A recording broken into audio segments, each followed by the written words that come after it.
Great. My name is Anna Leone. I work at Nuveen Real Estate, and I lead retail research and strategy.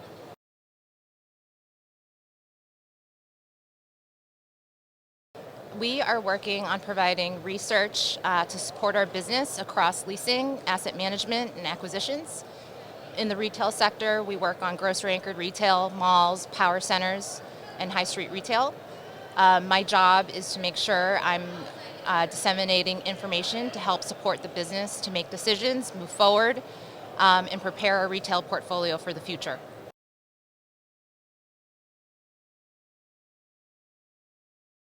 So our research at Nuveen Real Estate helps to inform our internal stakeholders. We help to form strategy across portfolios.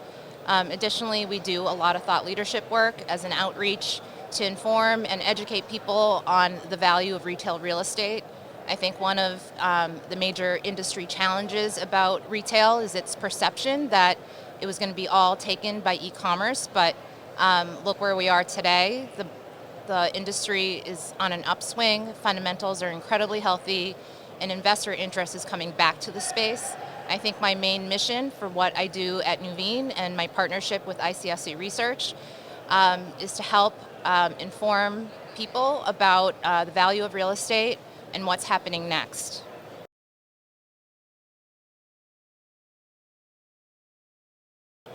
Yeah. I think one of the main things everyone's been talking about is the consumer and what's happening with the consumer, but I really feel like the consumer is driving this retail resurgence. During the pandemic, retail was closed, and I think a lot of people recognize the value of what physical retail brings to your everyday life. Changes in how we shop, where we work, and where we spend time have dramatically changed since COVID. And I think retail has benefited from those changes. So as we stay closer to home, we need services. We need a place to eat lunch. We need that third space to meet with people and connect. And I think physical retail has really served as that extra place for us to go and get entertained as well.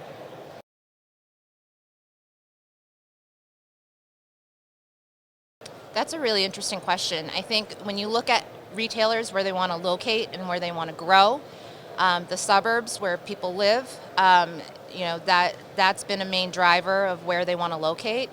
And then also looking beyond coastal markets and places where they already are located, a lot of retailers are on a growth trajectory, and they need to find space, and most importantly, they need to find their customer. So if they're able to grow in a place like St. Louis, suburbs of Chicago, or in the Sun Belt, this is how they can build out their store portfolios. I think the advantage to some of these smaller markets is that the rents are lower than primary markets or maybe even urban markets, and they can be profitable, and they can get to the same or similar sales that they would in larger markets. But now they're finding new customers, and that's lowering customer acquisition costs, and it's just making the whole supply chain more efficient.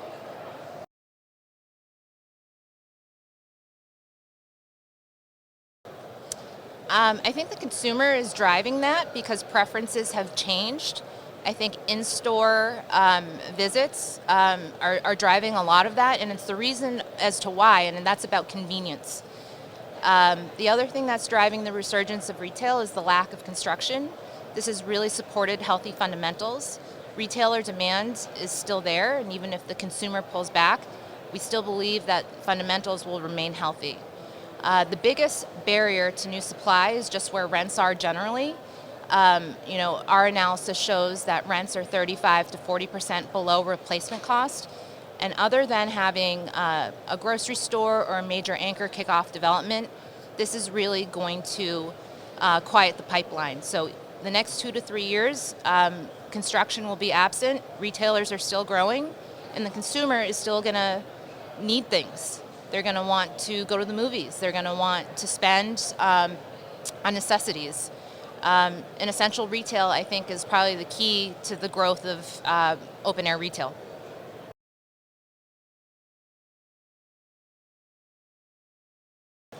I think with retail, it's so tied to the economy.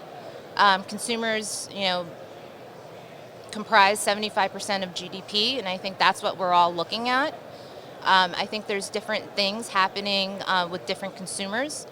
I think value retail is one of those things that's going to propel open air retail for the foreseeable future. Um, the other thing that we're talking about is just the different types of retail that's coming into centers, and it's more service-based, health and wellness, and personal services that are essential. They're consumed on site, and they're now part of what we call essential retail that fulfills a lot of needs and wants.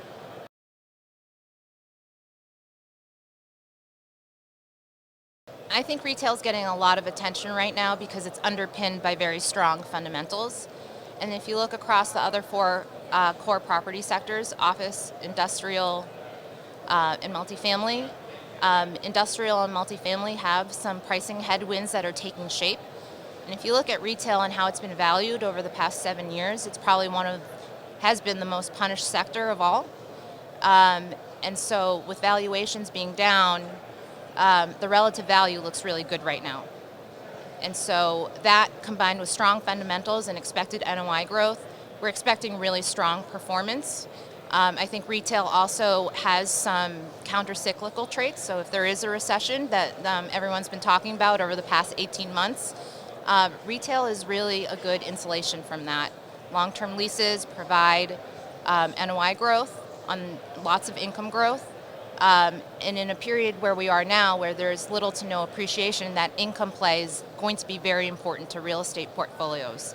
I think over the past 5 years, a lot of retailers have been slow to grow, and now they're growing again. And I think the industry recognizes that fundamentals and performance is coming.